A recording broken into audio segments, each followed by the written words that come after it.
A ver, cuando escuchamos ingeniería biomédica, ¿qué es lo primero que se nos viene a la cabeza?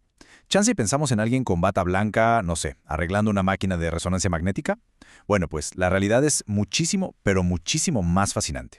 Hoy justo vamos a romper ese mito de que solo se trata de arreglar aparatos de hospital. Ok, para entrar de lleno en esto, empecemos con una analogía increíble. Pensemos en un reloj suizo, ¿no? Una maravilla de precisión mecánica. Pero ahora imaginen algo infinitamente más complejo. Una máquina que se repara solita, que procesa terabytes de información cada segundo y que, para colmo, funciona con impulsos eléctricos generados por agua con sal. Esa máquina es el cuerpo humano. Y justo ese es el lienzo sobre el que trabaja la ingeniería biomédica para entenderlo, repararlo y, ¿por qué no?, mejorarlo. Entonces, si tuviéramos que ponerle una definición del libro, ¿cuál sería? Pues es justo eso. Es el puente que une el mundo de la ingeniería, la física, las mates, con las ciencias de la vida.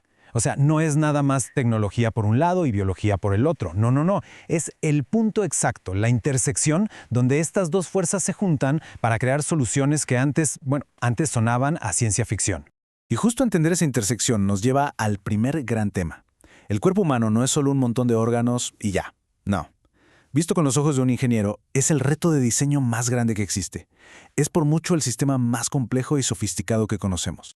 Ahora, algo que es súper interesante de este campo es que no se trata de una sola cosa, no es un solo trabajo, es todo un ecosistema de especialidades.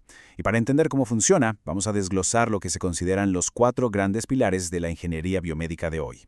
Y aquí los tenemos. Estos son los 4 grandes campos que, digamos, sostienen toda la innovación médica actual. Cada uno es un mundo en sí mismo, desde reconstruir el cuerpo con biomecánica hasta predecir enfermedades usando puros datos. Pero lo más importante de todo es que no trabajan por separado, para nada. Están súper conectados entre sí, así que vamos a ver de qué va cada uno.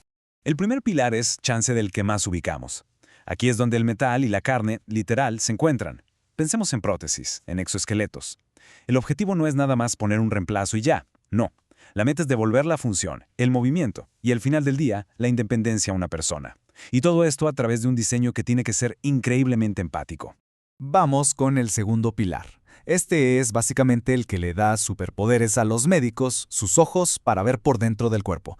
Piénsenlo, sin la capacidad de ver lo que pasa dentro sin tener que abrir a una persona, la medicina moderna como la conocemos simplemente no existiría. Estos ingenieros son los que crean esas herramientas para ver lo que a simple vista es invisible. Y esta imagen lo explica perfecto. No se trata de una sola tecnología y ya está. Para nada. Los ingenieros biomédicos usan prácticamente todo el espectro electromagnético. Cada tipo de onda, ya sean rayos X, ondas de radio, lo que sea, les permite ver cosas distintas dentro del cuerpo. Es como si tuvieran diferentes tipos de linternas para iluminar distintos tejidos, filtrando todo el ruido biológico para darnos una imagen súper clara. Ahora, el tercer pilar. Y agárrense, porque aquí es donde la cosa se pone como de película de ciencia ficción. La idea es, ¡wow!, es revolucionaria. En lugar de poner una pieza de metal o de plástico, ¿qué tal si pudiéramos hacer que el mismo cuerpo regenere lo que perdió? Lo que hacen es usar una especie de andamios biodegradables que le dicen a las células a dónde ir y cómo reconstruir un tejido, un hueso o hasta un órgano. Y claro, esto no podría funcionar sin el pilar anterior, porque se necesitan esas imágenes médicas para ir viendo cómo va creciendo todo en tiempo real. Y llegamos al cuarto pilar, que es el del mundo digital, el de los datos. A ver, el cuerpo humano genera una cantidad loca de información a cada segundo. Loca. La bioinformática lo que hace es usar el poder de las computadoras para darle sentido a todo ese mar de datos. Y aquí el juego cambia por completo. El objetivo ya no es nada más curar enfermedades cuando aparecen. La meta es predecirlas, adelantarnos a ellas, analizando patrones genéticos, datos de sensores, en fin, pasar de una medicina que reacciona a una que es proactiva. Muy bien, ya vimos la teoría, los 4 grandes pilares, pero ¿cómo se ve todo esto en el día a día? O sea, ¿cómo pasamos de la ciencia en el laboratorio a algo que de verdad le salva la vida a alguien en un hospital? Vamos a hacernos una pregunta que es clave en todo esto. ¿Cómo le hace una máquina para hablar con un nervio? Piensen un segundo. Por un lado está la biología, que funciona con química y electricidad, y por el otro la electrónica, que funciona con, electrones. ¿Cómo logras que se entiendan? La respuesta es increíble. El idioma que los une son las matemáticas. Y una de las herramientas más poderosas para esto es algo llamado la transformada de Fourier. Sé que la fórmula puede parecer intimidante, pero piénsenlo de esta forma. Es como si tomaras el sonido de toda una orquesta y esta herramienta te permitiera separar el sonido de cada instrumento. La transformada de Fourier hace eso, pero con las señales del cuerpo. Toma una señal biológica súper caótica y la descompone en información limpia y que podemos entender. Y aquí viene lo bueno. ¿Para qué sirve todo eso? Bueno, esa matemática tan compleja se traduce en algo muy concreto: salvar vidas. Gracias a esa traducción matemática, un monitor en urgencias puede, en medio de todo el caos eléctrico de un cuerpo, detectar un patrón de arritmia mortal y, ¡pum!, alertar a los médicos en segundos. Eso, justo eso, es llevar la ciencia del laboratorio a la cama del paciente. Y el día a día de un ingeniero biomédico se mueve como en dos mundos. Por un lado está el laboratorio. Ahí es donde se investiga, se diseñan y se simulan las nuevas tecnologías. Y por el otro está el hospital, el entorno clínico.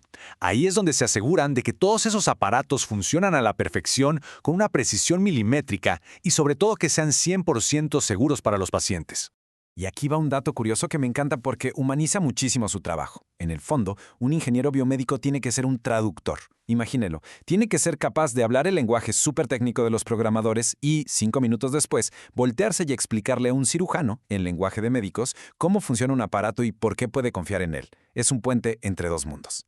Todo esto, inevitablemente, nos lleva a pensar en el futuro, porque conforme la tecnología se vuelve más y más poderosa, también empiezan a surgir preguntas éticas, y bastante profundas, sobre cómo y hasta dónde la vamos a usar. Y la gran pregunta que va a definir el futuro de este campo es esa: ¿dónde pintamos la raya? Porque la tecnología ya está pasando de solo curar discapacidades a potencialmente aumentar las capacidades humanas. Estamos hablando de cosas como chips en el cerebro, edición genética. Con todo eso en el horizonte, como sociedad tenemos que empezar a platicar hasta dónde queremos llegar. Pero mientras tenemos esos debates, la ciencia no se detiene. Y las posibilidades son de no creerse.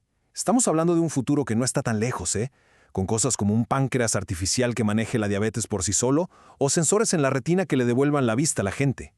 Y ojo, esto ya no es ciencia ficción. Son proyectos que se están cocinando en los laboratorios ahora mismo. Y al final de todo, después de las matemáticas, la física, la programación, cuando le quitamos todas las capas técnicas, nos damos cuenta de que todo este esfuerzo gigantesco se reduce a una sola cosa: a lo que de verdad importa. Y creo que esta frase lo resume a la perfección. En el fondo, la ingeniería biomédica no se trata de cables, de metal o de software.